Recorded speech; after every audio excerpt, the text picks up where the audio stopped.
They mistook a single dad for her bodyguard, and that one mistake changed everything. Stay with me, and you will see how love and family can be found in the most unlikely places. Share your thoughts in the comments and make sure you hit subscribe so you do not miss what comes next. The flash of cameras painted the Chicago night in bursts of white as the black SUV eased to a stop in front of the glass tower. When the door opened, Victoria Hayes stepped out. Every detail of her presence honed to perfection. 32 years old, CEO of a billion-dollar firm, her heels struck the marble with the kind of authority that made people hush. She had learned long ago that power was not only spoken, it was carried in the way you moved, the way you looked at a room as if it already belonged to you. But that night, her sharp gaze caught on something unexpected. A man stood by the entrance, his shoulders broad under a jacket that had seen better days. His jaw looked carved from stone, his eyes scanning the lobby with a calm awareness, like a soldier measuring threats. He was not part of her team. He was not polished in a suit. And yet the way he held himself pulled the attention of the crowd almost as much as she did. "Your new security detail," someone whispered behind her. And for a moment, the assumption stuck. He looked the part, strong, steady, unshaken by the cameras. Reporters craned their necks, lenses clicked, faster, and Victoria felt the energy of the story writing itself before her eyes. But the truth was simpler and stranger. His name was Daniel Carter, 35 years old, a widower, a single dad who had come here for nothing more than to pick up his 12-year-old daughter from a janitorial shift inside the building. He had no title, no badge, no role in her world, but one mistake, one snap judgment by a hungry crowd suddenly placed him in hers. For a breath, Victoria did not move. She should have corrected them, should have walked past without a word. Yet when his hand brushed lightly against hers as she steadied herself on the curb, something inside her stilled. His grip was warm, firm, protective, without being possessive. It lasted only a heartbeat. But in that instant, the cameras captured more than an image. They captured a spark. By the time the flashes dimmed, the story was already spreading. The powerful young CEO with a mysterious new bodyguard at her side. Nobody cared that he was only there for his daughter. Nobody cared that he belonged to a different life altogether. All they saw was a picture that made sense to them, a narrative they could sell. Victoria knew better, of course. Yet, as she walked through the revolving doors, the stranger's quiet presence still lingered in her mind. She told herself it was nothing, a misunderstanding, a fleeting moment that would vanish by morning. But life has a way of taking the smallest accidents and turning them into crossroads. And what began as a mistake on the marble steps of a Chicago tower was about to alter the course of two lives that had never meant to collide. The boardroom was never meant to feel like a battlefield, but that night it did. The air was tight, the walls gleaming with glass and chrome, every chair filled with men in tailored suits whose smiles looked more like knives. Victoria Hayes pushed open the heavy doors, her heels echoing sharply against the polished floor. She carried herself like she always did, shoulders squared, chin lifted. But inside, the weight of what was waiting pressed down hard. Trailing just a step behind her was the man from the curb, Daniel Carter. He had not meant to follow her this far.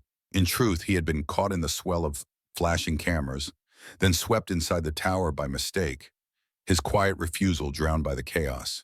And yet there he was, a shadow at her back, silent and steady. His presence was not planned, but as heads turned, whispers rippled across the table. "Who is he?" one of the vice presidents muttered under his breath. Another leaned closer. "New security."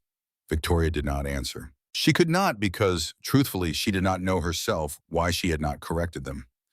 Maybe it was the way Daniel stood, solid, unshaken, as if no amount of suits and titles could make him flinch. Or maybe it was the way her own heart had stumbled for half a beat when his hand caught hers outside. Whatever it was, she let the assumption linger. Marcus Grant, the oldest voice in the room and the sharpest thorn in her side, leaned back with a smirk that did not reach his eyes. "Miss Hayes," he drawled, sliding a thick stack of papers toward her. "Time to be practical. Sign the merger. Secure your future. It is what any wise leader would do."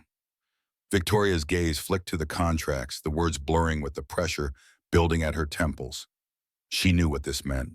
Cuts, layoffs, thousands of livelihoods turned to numbers on a balance sheet. She opened her mouth, but before she could speak, another voice cut across the room. "Excuse me," Daniel said. The sound was low, steady, almost like gravel rolling across stone.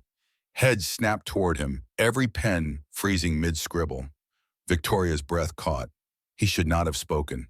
He did not belong here, and yet, in that charged silence, his words carried weight. "What you are proposing," he continued, his gaze fixed on Marcus, "is not just numbers. It is families, parents who come home late from shifts, kids who wait for paychecks to keep the lights on. You strip that away, and you are not just saving money, you are breaking people." For a moment, the room was frozen, the hum of the air conditioner, the faint tick of a clock. Those were the only sounds. Then Marcus sneered, leaning forward. "And who exactly are you to interrupt this meeting?" His voice dripped disdain. Victoria felt the panic of her team pressing in, the fragile credibility she had left teetering on the edge. She could shut Daniel down, dismiss him as an intruder. But something inside her hardened instead. She turned toward Marcus, her lips curling into a cold, precise smile. "He is my security," she said smoothly, her voice carrying down the length of the table. "And when my security speaks, I listen." Gasps cut through the room. Marcus's smirk faltered, his certainty cracking. Daniel shot her a sharp glance, confusion flashing in his eyes, but he did not break character. He simply straightened to his full height, his broad frame casting a shadow over the polished oak. He looked less like a hired guard and more like a man who had carried burdens heavier than anyone in that room could imagine. The discussion resumed, sharp and clawed, but the dynamic had shifted. With Daniel at her side, Victoria no longer felt outnumbered. His silence became a shield, his presence an anchor. For the first time in weeks, she felt as though she was not standing alone against the storm. By the time the meeting finally adjourned past midnight, her throat was raw, her body aching from holding her ground. Yet as she stepped out into the chill of the Chicago night, Daniel was still there. Not because he belonged, not because he was paid, but because somehow he understood that she could not walk away from this fight alone. The glass doors of the tower swung shut behind them, muting the hum of Chicago's midnight traffic. Victoria paused on the curb, the weight of the boardroom still pressing against her chest, her breath unsteady, though she fought to keep her composure. Daniel stood a few feet away, his hands buried deep in the pockets of his worn jacket, as if he was not sure whether to stay or turn and disappear into the night. "You did not have to do that," he said finally, his voice low, rough around the edges. "Covering for me like that in there? I am not your security." Victoria turned toward him, her eyes sharp but tired, the silk armor of her dress doing little to hide the fatigue that clung to her. "I know," she admitted, the honesty startling even herself. It was a performance, an act to keep Marcus off balance. She let out a brittle laugh. "God knows I did not plan for any of this." Daniel's jaw flexed, his gaze steady but unreadable. "Then why let me speak? Why not shut me down like you should have?" For a moment she did not answer. The city lights painted her face in fractured gold, her reflection glimmering in the sleek SUV waiting at the curb. "Because you said what I could not," she whispered. "You reminded them that those contracts are not just ink and signatures. They are lives, families, children who wait at the dinner table for a parent who may or may not come home with a paycheck." Daniel shook his head slowly, almost in disbelief. "I did not mean to be part of any of this. I am a father. I see things through that lens, that is all."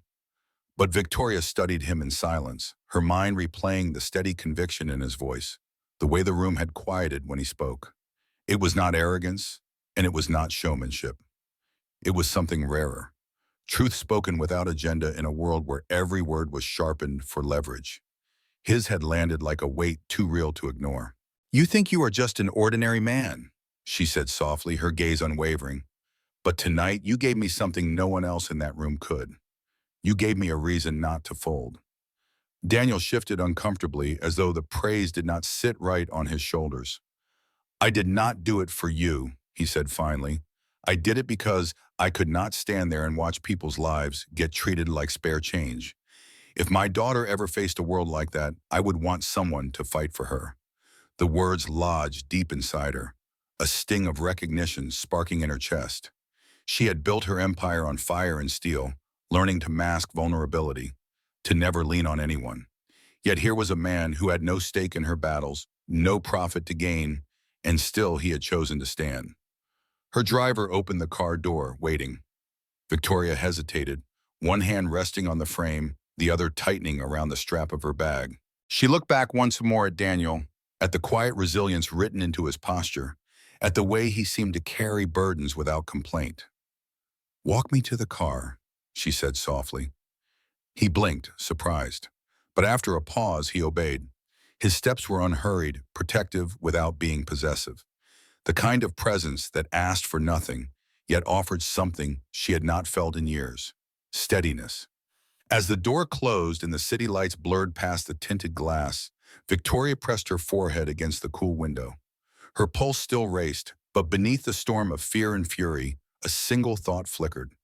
Maybe, just maybe, this man was not a mistake in her world. Maybe he was the one line between collapsing and holding on. Chicago evenings had a way of swallowing sound. The hum of traffic dulled under the glow of street lamps. Daniel Carter stood at the corner of 5th and Lexington, his hands rough with grease from a day's work, the air crisp against his skin. He almost had not come. The message had felt unreal, like it belonged to someone else's life. But at exactly 7 o'clock, a familiar figure appeared through the swirl of headlights. Victoria Hayes. No heels, no armor of silk and steel, just jeans, a simple jacket. Her hair pulled back as if for once she wanted to be invisible. Yet even dressed down, she carried a gravity that made the world tilt toward her. She stopped in front of him, arms folded, eyes steady. I need your help, she said, her voice softer than he remembered, but no less firm. Daniel frowned. You have got the wrong guy. I fix boilers, not boardrooms. She shook her head, a trace of impatience lacing her words. No, I have got the right one. You were the only person in that room who was not playing a game, the only one who said what mattered. His laugh was dry, a little bitter. All I did was state the obvious, that families matter more than profit margins. Does not take a genius to know that. Victoria stepped closer, the street light catching the tired edges of her face. It does take something. Daniel. Courage, integrity, two things the city seems to have forgotten. She drew in a breath, her arms dropping to her sides. If I lose tomorrow, it will not just be me who falls. Thousands of causes will vanish. I cannot fight this war alone. He rubbed the back of his neck, torn between disbelief and something heavier. I am just a father trying to raise my daughter. That is my war. That is all I know. And that is exactly why I need you. She whispered, because you are not bought, because you do not want anything from me. For the first time, her voice cracked just slightly. Everyone else at that table had a price. You did not. Daniel's jaw tightened. He thought of Amio at home, hunched over her math homework, her smile when he brought dinner to the table, the stack of unpaid bills half hidden under the fruit bowl. He thought of how alone he had felt since his wife passed, and how, for one strange night, Victoria had looked at him like he mattered. He exhaled slowly. I will help, but not because you are a CEO. Her eyes searched his, weary and curious all at once. Then why? Because you are fighting for people who do not even know your name. And that kind of fight, he said, voice steady now, I respect. For a heartbeat, the city seemed to hold still around them. Then almost shyly, a smile flickered across her face. A real smile, fragile but unguarded. It startled him more than her boardroom fire ever had. Then let us make them regret underestimating us, she murmured. And standing under the cold glow of a Chicago street lamp, two strangers who never should have crossed paths found themselves bound by something neither of them had expected. Not power, not profit, but truth. The diner sat tucked between shuttered shops, its neon sign buzzing faintly against the cool Chicago night. Inside, the air smelled of coffee and fried potatoes, the kind of place where time seemed to pause. Victoria slid into a booth by the window, spreading papers across the Formica table. She looked less like the untouchable CEO and more like a woman running out of options. Daniel sat across from her, calloused hands folded, eyes scanning the documents she pushed toward him. "These are the contracts Marcus wants me to sign," she said, her voice sharp with frustration. "They have buried the poison deep, but I cannot see it. Every time I think I've found the trap, there is another layer." Daniel pulled the stack closer, his brow furrowing as he traced the fine print with a finger roughened from years of work. For a while he did not speak. The clatter of dishes, the hiss of the grill filled the silence. Then he circled a line with the pen she had tossed aside.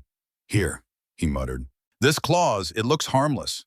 But if you highlight it in the meeting, they will not be able to move forward. It gives you legal grounds to block the merger. They will have to back down or face a lawsuit that drags them into the open."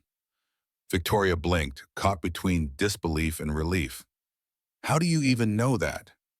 He leaned back, his shoulders heavy with memory. "When my wife got sick, every hospital bill came wrapped in 20 pages of fine print.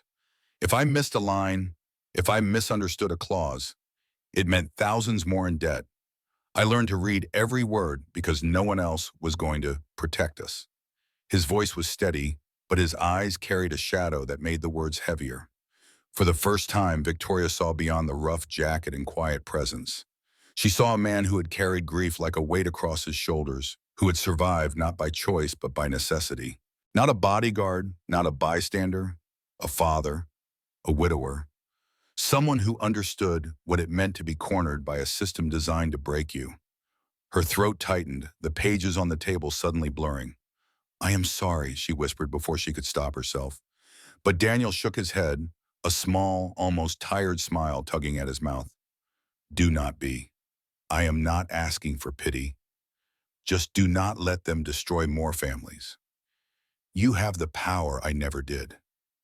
The words sank deep, burning against the armor she had worn for years. She reached across the table, her manicured hand brushing over his, just for a second. "I will not," she said softly. "Not now.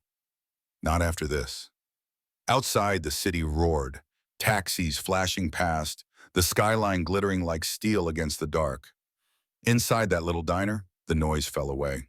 Two people who should never have met sat together, bound not by contracts or titles, but by the silent understanding of what it meant to lose and the quiet determination never to let others suffer the same.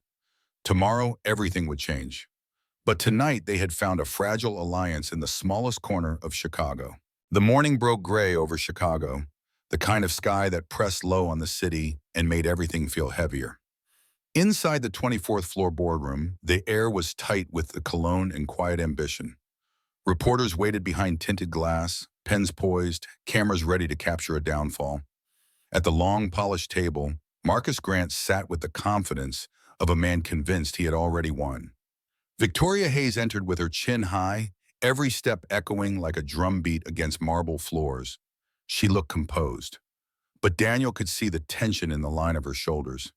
He was not supposed to be there, yet he was standing a few feet behind her chair, dressed simply but neat, his presence silent, steady. He did not speak, did not move, but he carried the kind of gravity that filled the room in a way no title ever could. "Miss Hayes," Marcus drawled, sliding the contracts toward her with a smirk. "Time to finalize the merger. The board is ready. You fought well, but it is over. Sign and let us put this to rest."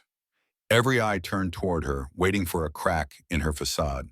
Victoria let her hand hover over the papers long enough for the silence to bite, then lifted her gaze. "Before I sign anything," she said coolly, "I would like to point something out." The room stirred. Marcus chuckled under his breath, shaking his head as though humoring a child. "There is nothing you can point out that changes the outcome."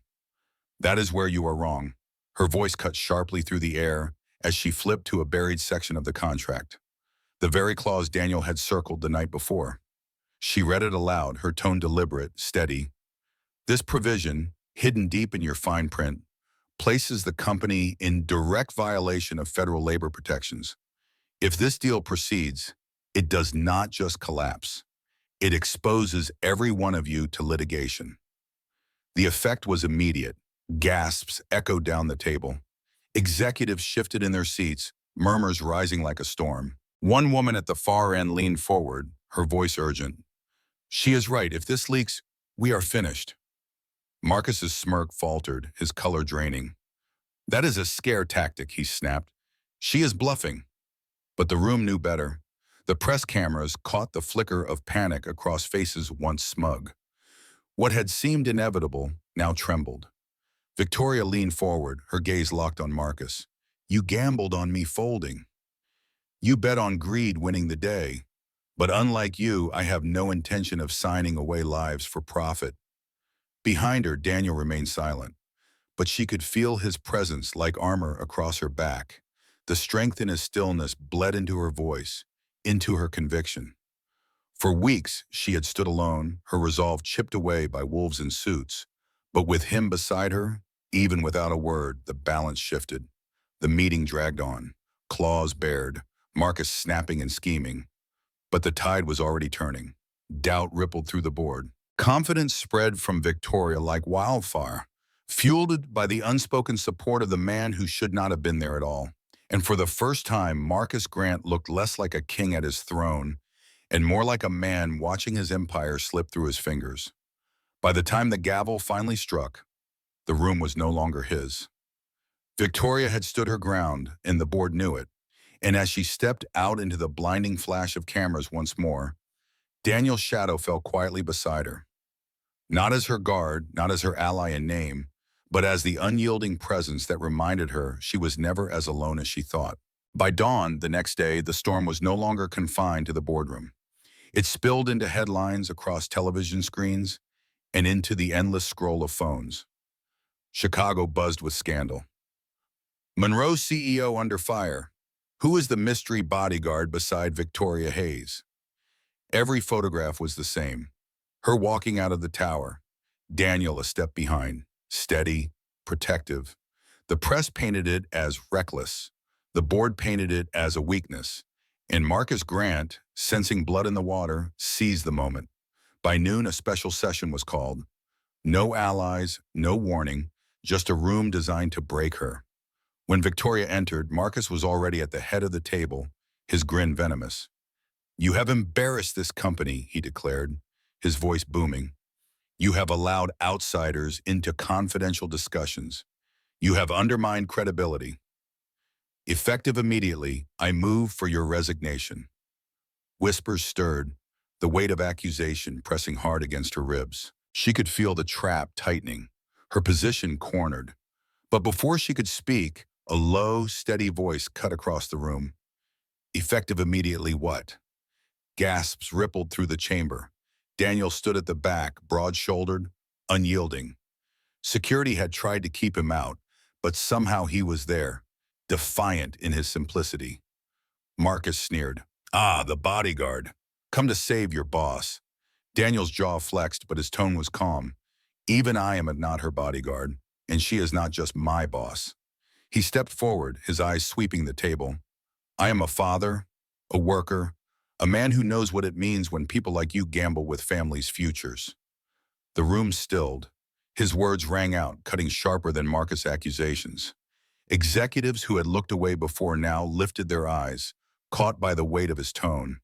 Daniel did not wear a suit, did not carry a title, but his words landed heavier than Marcus' fury. Leadership is not about lining your pockets, he continued, his gaze sweeping the table. It is about protecting the people who trust you, the workers who come in before dawn, the ones who miss dinner with their kids to keep these doors open. When you forget them, you have already lost everything. The silence that followed was different this time. Not fear, not calculation. Something closer to shame. Men and women who had sat quietly through Marcus's tirades shifted in their seats, their faces uneasy. The cameras from the investor press captured every flicker of doubt. Victoria's throat tightened.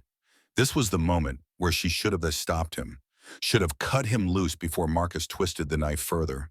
But when her eyes met his, steady and unafraid, she could not. Every instinct screamed to protect him from her storm, but her heart whispered something else. "Say the word," Daniel murmured quietly, close enough for only her to hear. "I will leave. But if you want me to stay, I will stand with you." Her pulse thundered, her breath shallow. For so long she had fought alone, walls built high around her, yet here was someone willing to bear the cost. Not for power, not for gain, but because it was right. Her lips parted, the words trembling but resolute. "Stay," she whispered, and with that single word. The line was drawn not between the CEO and the employee, not between power and poverty, but between truth and corruption, between a man who carried the weight of ordinary lives and a woman who had finally chosen not to face the wolves alone. The battle was far from over. Marcus's fury would only sharpen, and the claws of the board would only dig deeper. But for the first time, Victoria felt the ground beneath her steady, because Daniel Carter was no longer a mistaken shadow at her side. He was the choice she had made, and in that choice, she found the strength to keep standing. The boardroom crackled with tension, the kind that clung to skin and made the air feel too thin to breathe. Marcus Grant, his face flushed with anger, threw accusation after accusation across the polished table. "She compromised this company," he thundered. "She blurred the line between personal and professional. She brought a stranger into our house." His words struck like daggers, each one meant to corner Victoria into silence. But she did not shrink. With Daniel standing just behind her shoulder, she found a steadiness that surprised even herself. Every time Marcus's voice rose, Daniel's presence anchored her, reminding her that she was no longer fighting alone. When Marcus sneered, "You will destroy this company," Daniel finally stepped forward, his voice carrying like thunder. "No," he said firmly, the words sharp in its simplicity. "You will because you have forgotten what it means to lead." The room froze. Executives who had looked away before now lifted their eyes, caught by the weight of his tone. Daniel did not wear a suit, did not carry a title, but his words landed heavier than Marcus' fury. "Leadership is not about lining your pockets," he continued, his gaze sweeping the table. "It is about protecting the people who trust you, the workers who come in before dawn, the ones who miss dinner with their kids to keep these doors open. When you forget them, you have already lost everything." The silence that followed was different this time. Not fear, not calculation. Something closer to shame. Men and women who had sat quietly through Marcus's tirades shifted in their seats, their faces uneasy. The cameras from the investor press captured every flicker of doubt. Victoria rose to her feet, her voice trembling, but fierce. "He is right. This company was built on people, not numbers. If we sell them out, we deserve to collapse. But I will not sign their lives away. Not for profit. Not for power. And if you want to take me down for it, then try on." The defiance cracked through the room like glass shattering. Papers rustled. Voices rose in protest. But the tide was already turning. One board member stood, then another. "I vote to remove Marcus Grant from this negotiation." One declared, others followed, the motion rippling like fire through dry grass. Marcus's face twisted, red with fury, sweat dripping at his temple. "You will regret this," he spat, his fist slamming against the table. But the authority in his voice had hollowed out. His empire of intimidation was crumbling in front of him. Victoria's knees nearly buckled from the weight of it all. But Daniel's hand brushed her elbow, steadying her without words. "You did it," he murmured. Her lips trembled, her breath uneven. "No," she whispered back. "We did." When Marcus stormed out, the room did not follow. For the first time in months, the boardroom no longer felt like a battlefield. It felt like a space reclaimed, a victory not of power but of principle. And as the news broke across the city that evening, Victoria Hayes triumphant, Marcus Grant disgraced. Victoria knew the headlines missed the truth. The real story was quieter. It was in the way a single father, mistaken for a bodyguard, had reminded an empire what leadership meant, and in the way a woman who thought she had to fight alone finally discovered she did not have to anymore. That night, when the cameras had dimmed and the headlines screamed of Marcus' fall, Victoria did not return to her glass penthouse high above the city. Instead, almost without thinking, she found herself on a quiet street in a modest Chicago neighborhood. Standing before the worn brick building Daniel and his daughter called home. She hesitated at the door. A woman who had stared down boardrooms without flinching, now unsure of what waited on the other side. But when Daniel opened it, the warmth that spilled out was nothing she expected. The apartment was small, its walls lined with second-hand furniture, a stack of bills half hidden under a cookbook on the counter. But it was not the clutter she noticed. It was the life. The photo of Emma in a Little League uniform taped proudly to the fridge, the drawing of a house in crayon pinned crookedly to the wall, the smell of something simple and comforting simmering on the stove. Emma peeked around the corner, her 12-year-old eyes wide with curiosity. "Dad?" she whispered. "Is that the lady from the news?" Victoria laughed softly, crouching a little to meet the girl's gaze. "Yes, but you can just call me Victoria." Dinner was macaroni and cheese served in chipped bowls, steam rising like an invitation to sit and stay. Victoria had eaten at five-star restaurants on every continent, but somehow this simple meal at this table felt more nourishing than any of them. Emma chattered between bites, her questions tumbling over one another, her smile bright and unguarded. And every time she laughed, something inside Victoria cracked open a little more. Daniel watched quietly, his dry humor slipping in at the edges, making Emma giggle until she nearly tipped her glass of milk. Victoria found herself laughing too, the sound strange in her own ears after so many weeks of tension. The weight of boardrooms and contracts seemed far away, replaced by the rhythm of a family she had never known she missed. When Emma finally excused herself to bed, the apartment grew quiet. Victoria lingered at the table, her fingers tracing the rim of her glass. "You lied for me today," she said softly, her eyes meeting Daniel's. He shook his head. "No, I stood up for what was right. If that costs me, so be it.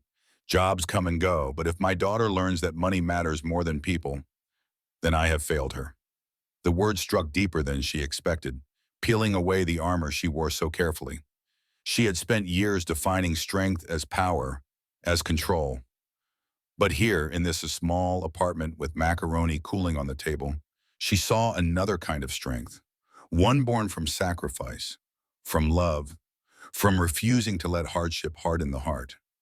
Victoria exhaled, her chest tight with something she could not name. She looked around once more. The drawings, the laughter that still seemed to echo in the walls, the man across the table who carried his burdens with quiet grace. And for the first time in years, she felt it. This was not poverty. This was not lack. It was truth. It was family. It was the kind of wealth she had been chasing all along without ever realizing where it truly lived. Weeks passed and the noise that once threatened to consume Victoria slowly faded. Headlines that had screamed scandal and betrayal turned to quieter stories. Numbers rising, workers protected, a company steadied under her hand. The photographs of boardroom battles were replaced by something no one had expected. Not a press conference, not a staged portrait of power, but a single candid shot that spread across the city like wildfire. It was taken in a small diner on the south side, the kind of place where no one cared about titles. Victoria sat in a booth, laughter spilling across her face, her eyes crinkled in a way the world had rarely seen. Beside her, Daniel leaned back, a quiet smile tugging at his mouth, sliding a glass of water across the table as if it were the most natural gesture in the world, and squeezed between them. Ketchup smeared on her shirt was Emma grinning at something that had clearly been funny only to her. The picture was simple, almost ordinary, yet it carried more truth than any headline could hold. It was not the cold steel of a CEO or the solitude of a single father. It was not scandal or speculation or power plays. It was a family, imperfect, unplanned, but unmistakably real. Victoria had thought for so long that strength meant standing alone, that leadership meant walls no one could breach. But here, in the company of a man who had once been mistaken for her bodyguard, and a girl who asked questions faster than answers could keep up, she found herself learning something new. Strength could also mean laughter at a chipped table. Leadership could mean love. Daniel never pretended to belong to her world of suits and skyscrapers. He was still the man with grease under his nails, bills tucked into drawers, and stories he rarely told. But when his hand brushed hers across the table, when Emma leaned against her shoulder, as if she had always been there, Victoria knew none of that mattered. Because the lines that divided their lives had blurred into something else, something stronger. The world would always remember her as the CEO who faced down a corrupt board and won. But the truth she carried in her heart was simpler. She remembered the marble steps outside her tower, the flash of cameras, and the mistake that had placed a quiet, steady man at her side. A mistake that became the turning point of her life. No longer the icy executive, no longer the silent widower. Just Victoria, just Daniel, and a girl named Emma, whose laughter filled the spaces they had not realized were empty. Sometimes families are not built in the ways we plan. Sometimes they begin with nothing more than a misunderstanding in the chaos of a crowded lobby. And sometimes that is enough to change everything. In the flash of cameras, in the chaos of a mistaken identity, Victoria and Daniel discovered that true strength is not forged in boardrooms or worn like armor, but revealed in the quiet choice to stand beside someone when the world expects you to walk away. Victoria, who had built walls of steel around her heart to survive the cutthroat climb, learned that vulnerability is not weakness. It is the courage to let a stranger's truth echo louder than your own fears. Daniel, carrying the silent weight of loss and fatherhood, showed that integrity is not a title or a paycheck, but the unwavering decision to protect lives you will never meet, to speak for families in rooms where no one else dares. Their story whispers a profound lesson. Love begins not with grand gestures, but with the smallest act of seeing someone clearly. A hand offered on marble steps, a voice raised in a hostile silence, a child's laughter bridging worlds that should never touch. It is the reminder that the most powerful connections are born from mistakes we choose not to correct, from the moment we decide another's fight is our own. What about you? When has a misunderstanding or a stranger's unexpected stand cracked open your guarded heart and led you to family? Was it a word spoken in defense, a presence that refused to leave, or your own leap across an impossible divide? Share your spark in the comments. Let us light this space with proof that every mistaken shadow can become a lifelong light. And if these tales of mislabeled bodyguards and chosen homes move you, hit subscribe and ring the bell, because every week we gather here to celebrate the beautiful accidents that rewrite destinies, one heartbeat at a time.